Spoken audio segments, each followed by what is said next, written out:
அந்த போயஸ் கார்டனில் வந்து இருந்தாங்கங்கிறது தீட்டெல்லாம் பட்டுருக்கிறதால இவங்க ஒரு புது மாளிகையை கட்டி அங்கே குடியேறாங்க. அதெல்லாம் வந்து விசாரிக்க வேண்டியது வந்து விசாரணை கமிஷன் தான் வச்சு பார்க்கணும், எப்படி உனக்கு இந்த வந்தது அப்படிங்கிறது.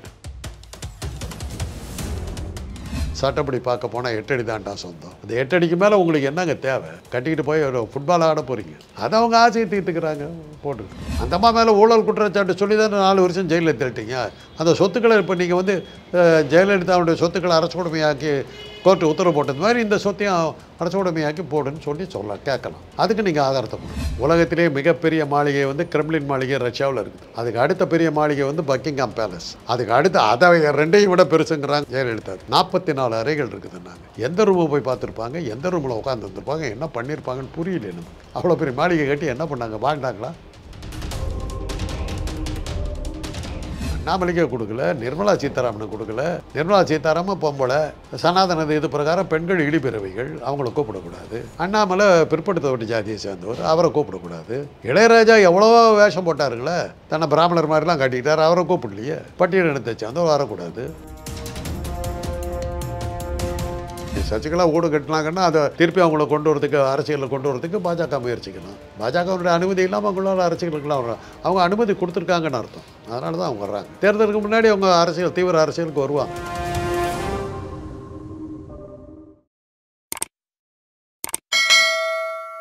சார் வணக்கம் சார். போயஸ் கார்டன் அப்படின்னு சொன்னால் நம்ம எல்லாருக்குமே ஞாபகத்துக்கு வருது ஜெயலலிதா அவர்கள் வீடு. இப்போ ஏன்னா அந்த வீட்டுக்கு அப்படியே எதிர்த்தாப்புல அதை விட பிரம்மாண்டமாக வந்து சசிகலா அவர்கள் வந்து ஒரு வீடு கட்டி இப்போ திறந்துருக்காங்க சார். அதை எப்படி பார்க்குறீங்க? சசிகலாவும் ஜெயலலிதாவும் வெவ்வேறு இல்லையா? 2 பேரும் ஒன்று தான்.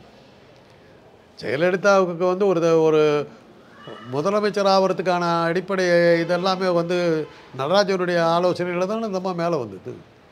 அந்த வகையில் சசிகலா வந்து வேறு ஆள் இல்லையா? அவங்க 2 பேரும் ஒன்று தான். அந்த போயஸ் கார்டனில் வந்து இருந்தாங்கங்கிறது தீட்டெல்லாம் பட்டுருக்கிறதால இவங்க ஒரு புது மாளிகையை கட்டி அங்கே குடியேறாங்க. அதெல்லாம் வந்து விசாரிக்க வேண்டியது வந்து விசாரணை கமிஷன் தான் வச்சு பார்க்கணும், எப்படி உனக்கு இந்த வந்தது அப்படிங்கிறது. அவங்க சொந்தக்கார பொண்ணுங்கிறது யாரோ தீபாவோ யாரோ அவங்கெல்லாம் தான் போராடணும். ஏன்னா அது வந்து தனிப்பட்டவருடைய சொத்து. அதில் வந்து அரசாங்கத்தினுடைய இது என்ன இருக்குதுன்னு பார்க்க முடியாது. அந்த அம்மா மேலே ஊழல் குற்றச்சாட்டு சொல்லி தான் 4 வருஷம் ஜெயிலில் தள்ளிட்டீங்க. அந்த சொத்துக்களை இப்போ நீங்கள் வந்து ஜெயலலிதாவுடைய சொத்துக்களை அரசு உடைமையாக்கி கோர்ட்டு உத்தரவு போட்டது மாதிரி இந்த சொத்தையும் அரசு உடைமையாக்கி போடுன்னு கேட்கலாம். அதுக்கு நீங்கள் ஆதாரத்தை கொடுக்கணும். ஏன்னா அந்த இடம் வந்து என்னன்னா அவங்க ஜெயலலிதா அவர்களுடைய பார்க்க வரவங்க வந்து கார் நிப்பாட்டுறதுக்கோ அவங்களோட வாகனம் நிறுத்துவதற்காக வச்சிருந்த இடம் தான். இப்போ அந்த இடத்துல தான் வந்து சசிகலா அவர்கள் வந்து ஒரு வீடு கட்டியிருக்குதா அந்த வட்டார வழக்கு வந்து பேசிகிட்டு இருக்காங்க. அப்படின்னாக்கா அது போயஸ் கார்டன் அந்த அதுக்கு சொந்தமான நிலம். அப்போ அதையும் வந்து அரசாங்கத்துக்கு கோர்ட்டு உத்தரவு பிரகாரம் அதுவும் அரசாங்கத்துக்கு தான் போகணும். அப்படி தான் போகும். ஒருவேளை அப்படி இருந்ததுன்னா இப்போ ஜெயலலிதா அவர்கள் வீடை விட ஒரு பங்கு வந்து பெருசாக தான் அந்த வீடை கட்டியிருக்காங்களா சார்? இப்போ அதுக்கு என்ன காரணம் இருக்கும் சார்? ஒருவேளை அவங்களோட நம்ம வந்து கொஞ்சம் அந்த இடத்துல பெரிய ஆளுன்னு காட்டிக்கலாம். அதில் என்ன இருக்குது? காசுக்கு வெள்ளையாக்கணும், இல்லாட்டி போனால் யாராவது தூக்கிட்டு போடுவாங்க. ஒரு கட்டணமாக கட்டி வச்சுக்கலான் இருக்காங்க. அதில் ஏன்னா கொடநாட்டு மாளிகை இருக்குது. உலகத்திலே மிகப்பெரிய மாளிகை வந்து கிரெம்லின் மாளிகை ரஷ்யாவில் இருக்குது. அதுக்கு அடுத்த பெரிய மாளிகை வந்து பக்கிங்ஹாம் பேலஸ். அதுக்கு அடுத்து அதை 2ஐயும் விட பெருசுங்கிறாங்க கொடநாட்டு மாளிகை. ஜெயலலிதா 44 அறைகள் இருக்குதுன்னாங்க. எந்த ரூமை போய் பார்த்துருப்பாங்க, எந்த ரூமில் உட்காந்துருந்துருப்பாங்க, என்ன பண்ணியிருப்பாங்கன்னு புரியல நமக்கு. அவ்வளோ பெரிய மாளிகை கட்டி என்ன பண்ணாங்க? வாழ்ந்தாங்களா? இப்போ அந்த அவ்வளோ பெரிய மாளிகை கட்டி அதை என்ன பண்ண போகிறாங்க? பட்டுக்கோட்டை ஏற்பாட்டு தான் இருக்குது. சட்டப்படி பார்க்க போனால் 8 அடி தான்டா சொந்தம். தட்டுக்கட்ட மனுஷன் கண்ணில் பட்டாதெல்லாம் சொந்தம். சட்டப்படி பார்க்க போனால் 8 அடி தான்டா சொந்தம். அந்த 8 அடிக்கு மேலே உங்களுக்கு என்னங்க தேவை? கட்டிக்கிட்டு போய் ஒரு ஃபுட்பால் ஆட போகிறீங்க, அதை அவங்க ஆசையை தீர்த்துக்கிறாங்க போட்டுக்கிட்டு அது பட்டு. ஆனால் இதை கேட்கணும். போயஸ் கார்டனுடைய தொடர்புடைய இதுனாக்கா அரசாங்கம் இது நீதிமன்ற உத்தரவுப்படி இதுவும் அரசாங்கத்தை எடுத்துக்கிறதுக்கு நியாயங்கள் இருக்குது, எடுக்கணுங்கிறது பார்க்கணும். அதாவது இதுக்கு முன்னாடி வந்து பார்த்திங்கன்னா திமுகவும் பாஜகவும் ஒன்றா இருந்திருந்தாங்க கட்சி வந்து. இப்போ அந்த கட்சி பிரிஞ்சிருக்கனால பாஜக வந்து இதில் வந்து தலையிட்டு திருப்பி அந்த ஒரு ரைடெலாம் வச்சு, ஏன்னா ஒரு டைம் வந்து அந்த ஒரு ரைடுன்றது நம்ம தமிழ்நாட்டில் ரொம்பவே ஃபேமஸாக இருந்துச்சு. ஸோ அந்த மாதிரி ஏதாவது வைக்கிறதுக்கான வாய்ப்பு இருக்கா சார்? தெரியாது. பழனிசாமி ரொம்ப ஓவராக பேசிக்கிட்டு போனார்னாக்கா நிஜமாவே எதிர்த்து போகிற மாதிரி இருந்ததுனாக்கா ரைடு பண்ணிவிடுவார். சார் இப்போ தான் நிஜமாவே பிரிஞ்சுட்டாங்களா சார் 2 பேரும்? மோடி அமித்ஷா சொன்னதை கேட்டுட்டு அவர் பேசிக்கிட்டு நீங்கள் வேறையா அங்கே போட்டு அவரே பயந்து போய் கிடக்கிறார், நிஜம் நம்பிட்டு ரைடு கீட்டு பண்ணிட்டு போகிறாங்கன்னு இப்படியெல்லாம் சொல்லி சொல்லி நிஜமாக தான் எதுக்குறாருன்னு எதாவது பண்ணிட்டாங்கன்னா அவர் எதுக்காக இவ்வளோ கஷ்டப்பட்டுக்கிட்டு வந்து இது மாதிரி பாஜக கிட்ட எதிர்ப்பாக இருக்கிற மாதிரிலாம் ஒரு நாடகம் போட்டுக்கிட்டு உட்காந்துட்டு இருக்காரு. அவ்வளோ கஷ்டப்பட்டு ஒரு ஷோ காட்டிக்கிட்டு இருக்கிறவர் வந்து ரைடுக்கு பயந்து தானே இவ்வளவும் பண்ணிகிட்டு இருக்காரு. இப்படியெல்லாம் பேசி வீட்டில் ரைடு வந்ததுன்னா அப்புறம் அந்த தனி கட்சி நடத்த வேண்டிய 3200 பேர் சோடு போட்டு உட்காந்துட்டு இருக்காரு.